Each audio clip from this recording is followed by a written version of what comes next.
Hello, everyone. Today we are going to go over the topic of periodization. Say that 3 times fast. So, to date, there is no agreed upon definition, but the one we will use for this class is by our former NSCA president. The logical integration and sequencing of training factors, factors such as volume, intensity, density, training frequency, training focus, exercise selection, and mode into manually dependent periods of time designed to optimize specific performance outcomes at predetermined time points. So the big takeaway here is it's predetermined. All you're doing here is planning. You're creating a roadmap to answer the following questions and make sure that your athletes are at their very best when they need to be. So, first question, where do we need to be best? At this point, when you're planning, you should know exactly when the preseason is, when the competitive phase is, when playoffs are, or any big competitions past that. You should be prepared for that. You should also know when you're going to be testing, when you'll be recovering from the testing and from all of your training. When are the holidays and breaks where I can't have my athletes? And you have to assume for those holidays and breaks too that there's going to be some kind of detraining, knowing that they're not going to be doing what you asked them to. So you need to plan for that. You need to plan for transitions. And then the big one is the governing bodies, the NCAA. What are their rules? You need to make sure you have all of these things mapped out before you start making your plan. All right, so this is a very basic example of what an annual plan looks like. So you take out your phases, subphase, macrocycles, microcycles. So your big phases are your preparatory, competitive, and transition. If we break preparatory down, general preparation and specific preparation, you'll hear me refer to general preparation as GPP, and then specific preparatory, SPP. Then we've got pre-competitive and competitive. So for you guys, you're just going to focus more on competitive than here, and then just a little bit on the transition, just the big take-home points here. So variables to keep in mind that are all going to influence your periodized program. When are the practices and games, class schedules, hormones of your athletes, genetics, intensity, goals, moods, sleep, rest, sets, diet, etc. There are so many variables here to keep in mind. Of course, you can't always cover all of the variables, but just try to make sure that you're covering the very most important ones. Just some terms that I want you guys to know, refresh on. You should have all heard of these by this point.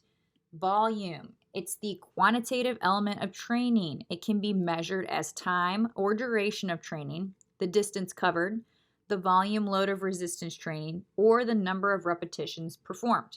So tonnage is another way to calculate some things.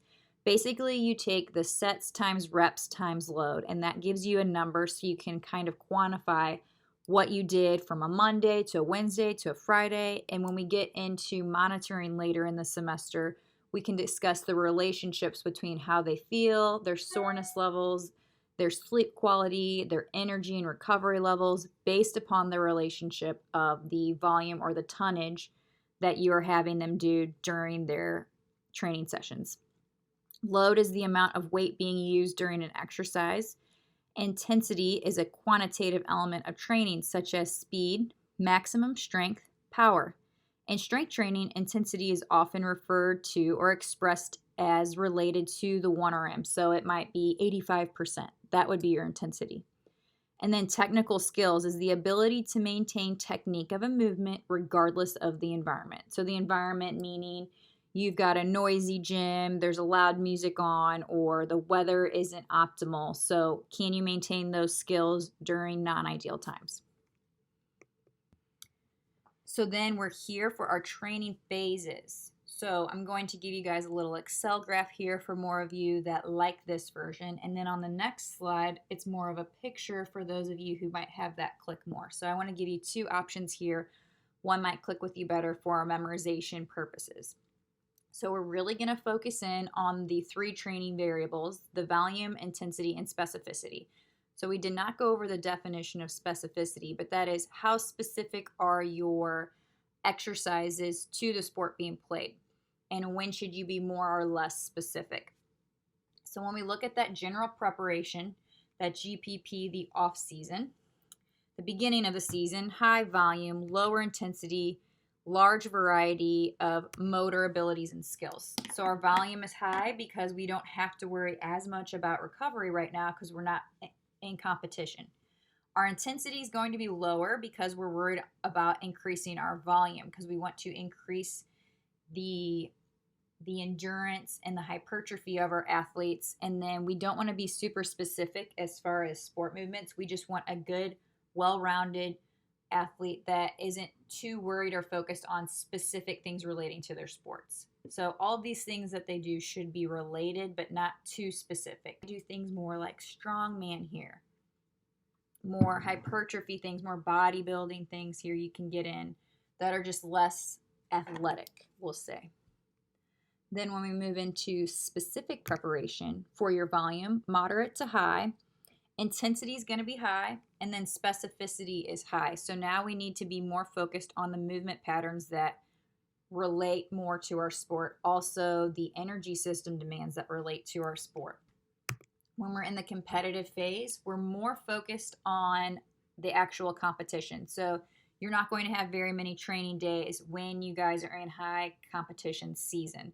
So the focus is on your single or multiple day events, recovering and maintaining your fitness. You're not going to be doing anything too crazy in the fitness center because your coach needs them to be maintaining recovery and being ready to go when it comes to their competitions. Then for your transition, this is the off season right after competition ends. You want to really lower that volume down. You're going to lower the loads for intensity, and you're not going to be specific at all. This is when you can do things like CrossFit. I don't want to say CrossFit. We'll say cross training, non-sport specific. So they can get into Orange Theory or anywhere that does some HIIT training, things like that if you don't have them in the off season. But you really just want to maintain a fitness level, but let their bodies recover from all the stress and demands that you just put on it during the GPP, SPP, and competitive phases. All right, so here's the more visual that I promised you guys. So if you draw this out, you've got your volume high during your GPP, starts to go down during the specific, even down further during the competition, and then it's really low in the transition. Then your intensity starts out here, low to moderate, then moderate to high. Now competition, we're moving in the high, and then it will come down during transition. Technical, so as far as your sport specific there, will be low specificity in the general preparatory, and then we're just going to become more sport specific as we need to till we get into competition where we want them being as specific as possible and replicating what they need to be doing in the game as closely as possible. All right, when we're starting to break down our GPP, SPP, and competitive phases, we need to be able to determine more of the lingo such as microcycle, mesocycle, and macrocycle. So technically speaking, a macrocycle is basically going to be your GPP, SPP, or competitive phase. So this can be several months to a year. If it's a year, most likely it's going to replicate what your 4-year program would look like for an Olympic athlete. But just for a normal sport coach for collegiate or high school, you're going to be working from an annual plan, so it will most likely be several months. Back up to mesocycle, that midway is going to be more for 2 to 6 weeks. So you kind of have a focus goal for that 2 to 6 week training cycle. I would say most people stick around 4. It just depends on what your breaks look like and how much time you have. But generally, it's going to be 4 weeks. And then your microcycle is several days to 2 weeks. So this is just composed of multiple workouts. So however you guys want to define it, just know that when people are talking about micro, meso, and macro cycles, that's what they're referring to. All right, last but not least for this presentation today, we need to discuss the general adaptation syndrome. So this is really important to watch out for when you have your program. So the program that you plan for your athletes, it's called the dose, whatever you prescribe. And then your athlete's response to that is considered the dose-response relationship. So if I give my athletes a workout and it doesn't really challenge them enough, they're not going to have the response that I want. If I give them an aggressive workout that's way too challenging for them, they're also not going to have the response that I want. So you need to pay attention to how your athletes are responding to the training sessions to make sure you have an appropriate dose-response relationship. So there are technically 3 phases to this general adaptation, but we'll say 2 guaranteed phases, and then you can result in either that little third or the fourth. Ideally, we want to super compensate. And I'll tell you what that is in a second. But first, let's pretend this is our baseline for training. This is our current fitness level. And then we get hit with a workout that creates a stressor. It's an alarm. So our body goes into this alarm, and then basically we drop down in our fitness levels. It's kind of like right after the workout, our body's breaking down. And then we're going to resist.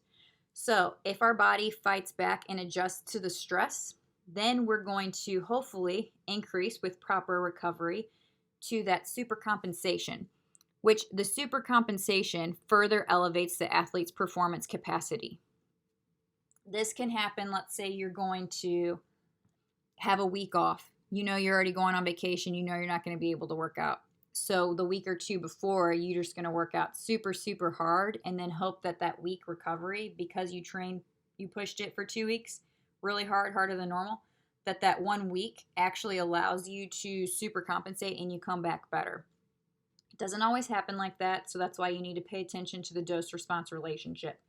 If you keep pushing your athlete too hard and what you gave them, this isn't necessarily even referring to a training day. It could just be a mesocycle or a macrocycle, like repeated over time. If your athlete's not going to go into the resistance stage and then move to super compensation, if their body gets too fatigued, they get pushed into something called adrenal fatigue. All right. This is called the exhaustion stage. This is not good. This is, see this number 3 down here, where your body cannot resist and super compensate, and it just doesn't fight back on the stress. It's done. We're overtrained. It can lead to injury and then lack of adaptation. This doesn't happen over a short period of time. This usually happens over a long period of time of consistently ignoring your athlete's response to the exercise program that you're giving them not eating well, their hormones being jacked up, them not sleeping well, them overtraining, and not being able to recover. So there's so many variables that go into this. Just know that if you push your athlete too much and you don't monitor them and listen to what their feedback is, overtraining and exhaustion, that whole phase, that can last years, and that can take years for your hormones to recover. Your adrenals get fatigued first, and then when those go, then your thyroid starts taking a toll. So just make sure that you are being cognizant of what your athletes are going through, because let's say they have relationship issues, they're going to have family stress, school stress, work stress. Yes, they might love coming into the gym and might have a really fun time with you as their sport coach, but this is still a stressor on their body. So you need to make sure that you're monitoring, and we will get to this, monitoring your athletes, because if nobody else is giving them any leeway, that's where you need to come in, because you don't want to be the straw that breaks the camel's back. So make sure that you're being aware of all this and you're doing your best to monitor your athletes' responses to all this. All right, that sums up our short talk on periodization, and we will go deeper into some of those things later on in the semester. This was more just of a review for you guys because I know you've gone through most of this in your prior classes.